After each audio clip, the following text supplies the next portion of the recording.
సంతోష్ పరశురాములను మొన్న శనివారం రోజు అరెస్ట్ చేసి కోర్టులో ప్రొడ్యూస్ చేయడం జరిగింది.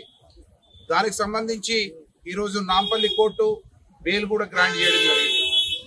ఇందులో ముఖ్యమైన విషయం ఏంటంటే ఈరోజు వంశీకృష్ణ కోర్టుకు ఒక అఫిడవిట్ సమర్పించడం జరిగింది. కోర్టుకు ఏం జరిగింది ఆ రోజు పోలీస్ స్టేషన్ లో అని ఈరోజు అఫిడవిట్ జైలు అథారిటీ యొక్క సంతకం తీసుకొని, జైలు అథారిటీ నుండి పర్మిషన్ తీసుకొని ఈరోజు కోర్టుకు సబ్మిట్ చేయడం జరిగింది.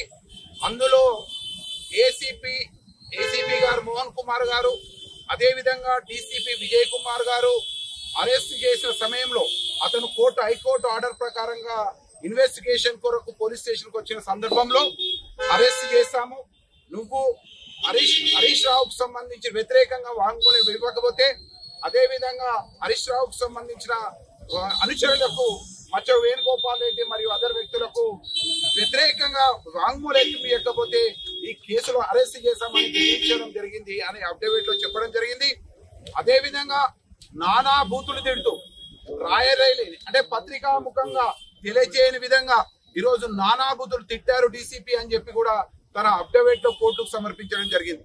అదేవిధంగా మాజీ మంత్రి హరీష్ రావు గారికి వ్యతిరేకంగా ఇట్టి పరిస్థితిలో వాంగ్మూలం ఇవ్వాలని, లేకపోతే నీ అంతు చూస్తానని, నరకం చూపిస్తానని కూడా అన్నారని డీసీపీ గారు అన్నారని ఇందులో చెప్పడం జరిగింది. అదేవిధంగా తను ఇంట్లో ఉన్నప్పుడు అరెస్ట్ చేసే ముందు అంతకంటే ముందు రాత్రి తన దగ్గరకు వచ్చినప్పుడు తనకు తన ఫ్యామిలీకి నరకం చూపించారని కూడా ఇందులో చెప్పడం జరిగింది.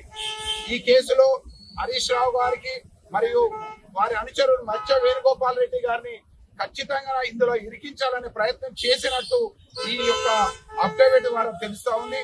అదేవిధంగా నేను హైకోర్టులో కూడా మేము వాదించడం జరిగింది. హరీష్ రావు గారిని ఇందులో ఫిక్సింగ్ చేయాలనే ఉద్దేశంతో ఈ కేసుకు సంబంధం లేని వ్యక్తులను అరెస్ట్ చేస్తున్నారు, వారితో కన్ఫ్యూషన్ స్టేట్మెంట్ చెప్పకుండా చెప్పినట్టు రాపిస్తున్నారు అని చెప్పి నేను చెప్పినప్పుడు హైకోర్టు నమ్మి నిన్న ఫర్దర్ ఇన్వెస్టిగేషన్ చేయొద్దని కూడా ఇన్వెస్టిగేషన్ ఆఫీసర్ పంచౌట ఏసీపీ గారిని తెలియజేయడం జరిగింది.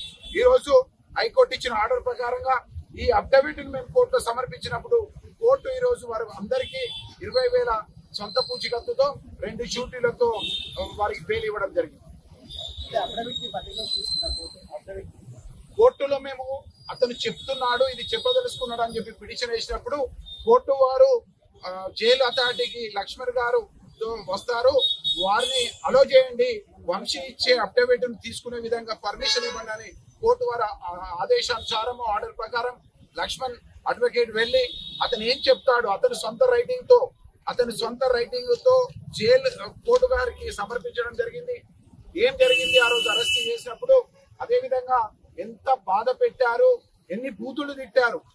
ఒక డీసీపీ గానీ అంటే ఇందులో చూసినప్పుడు ఒక డీసీపీ బాధ్యత గల వ్యక్తి, ఒక ఏసీపీ బాధ్యత గల వ్యక్తి ఈ విధంగా తిట్టడం అనేది ఇందులో రాసడం జరిగింది. అంటే పత్రికలలో రాయని బూతులు కూడా వారు చెప్పడం జరిగింది. అదే విధంగా ఈ కేసులో సహకరిస్తే నీ జాబ్ ఉంటుంది, ఉండే విధంగా ప్రయత్నిస్తామని కూడా ఆశపడడం జరిగింది. దానికి కూడా ఒప్పుకోలేదని చెప్పడం జరిగింది. ఒకవేళ నువ్వు ఈ కేసులో మాజీ మంత్రి హరీష్ రావు గారికి వ్యతిరేకంగా మాకు వాంగ్మూలం ఇవ్వకపోతే నీకు నరకం చూపిస్తాము, ఈ కేసులు పెట్టి ఇరికిస్తాము, ఇదే కేసులో ఫోన్ టాపింగ్ కేసులో ఇరికిస్తాము, ఇంకా వేరే కేసులలో ఇరికిస్తామని కూడా అతను అఫిడవిట్ లో చెప్పడం జరిగింది. అది నిన్న ఏదైతే ఉందో హైకోర్టు ఏసీబీ గారికి క్లియర్ గా చెప్పడం జరిగింది ఏంటంటే మీరు ఈ కేసులో ఇన్వెస్టిగేషన్ చేయకండి, ఎందుకంటే మేము విన్నవించాము, ఈ ముగ్గురిని అరెస్ట్ చేసి వారు చెప్పకున్నా కూడా వారు చెప్పినట్టు కొన్ని కన్ఫ్యూషన్ స్టేట్మెంట్స్ సృష్టించే అవకాశం ఉంది, సృష్టించారు. అందులో మాకు భయంగా ఉంది కాబట్టి ఈ కేసులో హరీష్ రావు గారిని కావాలని ఇరికించే ప్రయత్నం చేస్తున్నారని కోర్టు విన్నవించినప్పుడు కోర్టు వారు ఈ కేసులో ఇన్వెస్టిగేషన్ స్టార్ట్ చేయించడం జరిగింది. ఎప్పటి వరకు అని చెప్పలేదు. పోలీస్ స్టేషన్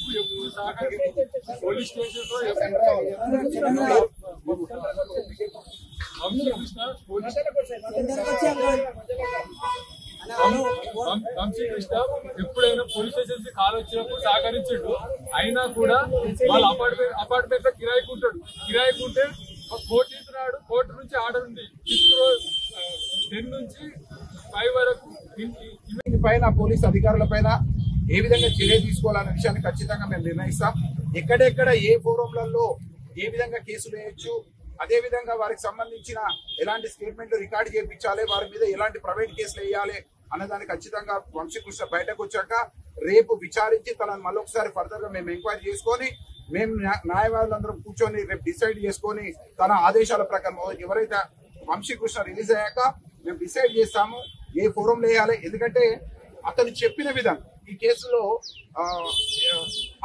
ఎవరైతే అడ్వకేట్ హైకోర్టు అడ్వకేట్లు వాదించిన అడ్వకేట్ తీసుకొని వెళ్ళి ఈరోజు అతన్ని పోలీసు వాళ్ళ ముందు ప్రొడ్యూస్ చేయడం జరిగింది. కోర్టుకు వాళ్ళు క్లియర్ గా చెప్పడం జరిగింది. కోర్టు 10 గంటల నుండి 5 గంటల వరకు రావాలన్నప్పుడు అడ్వకేట్ తీసుకెళ్ళినప్పుడు కూడా అతనికి చెప్పకుండా ఎలాంటి ముందస్తు సమాచారం లేకుండా ఓన్లీ ఇబ్బంది పెట్టాలి, హరీష్ రావు గారిని ఇందులో ఇబ్బంది పెట్టాలనే ఉద్దేశంతో అరెస్ట్ చేయడం జరిగిందని చెప్పడం జరిగింది. మేము ఖచ్చితంగా దీనికి ఈ కేసుకు సంబంధించిన ఎలాంటి చర్య తీసుకోవాలి అన్ని ఖచ్చితంగా ఈ రోజు నిర్ణయం తీసుకుంటాం. అతను రిలీజ్ అయ్యాక ఎలాంటి కేసు ఎలా కూడా తెలియజేస్తాం. పోలీసు వాళ్ళు ఇలాంటి దీని మీద ఎలాంటి స్పందించలేదు. ఎందుకంటే వాళ్ళు ఎప్పుడు కానీ మీరు చేయలేదని చెప్తారు. ఒక కేసుకు సంబంధించి డీసీపీ ఒక కేసును విచారించాలి అంటే చాలా పెద్ద కేసు అయ్యాలి. రెండో విషయం, ఇందులో ఏసీపీ గారు ఒక ఎస్ఐసిఐ ఇన్వెస్టిగేషన్ చేయాల్సిన కేసులో కూడా ఏసీపీ గారు చేయడం జరుగుతుంది. ఒక డీసీపీ గారు ఒక సామాన్యమైన అక్యూజ్డ్ వచ్చినప్పుడు తను వచ్చి విచారించాల్సిన అవసరం లేదు. అదేవిధంగా విచారించవచ్చు అధికారైన విచారణ, కానీ బండబుద్ధులు తిట్టు భయభ్రాంతులు చేస్తూ ఈ విధంగా చేయడం అనేది ఇది బాధాకరం. అది కోర్టుకు ఖచ్చితంగా మేము ఈరోజు దీనికి సంబంధించిన అఫిడవిట్ తీసుకొచ్చి వేయడం జరిగింది. కోర్టు దీన్ని తీసుకోవడం జరిగింది.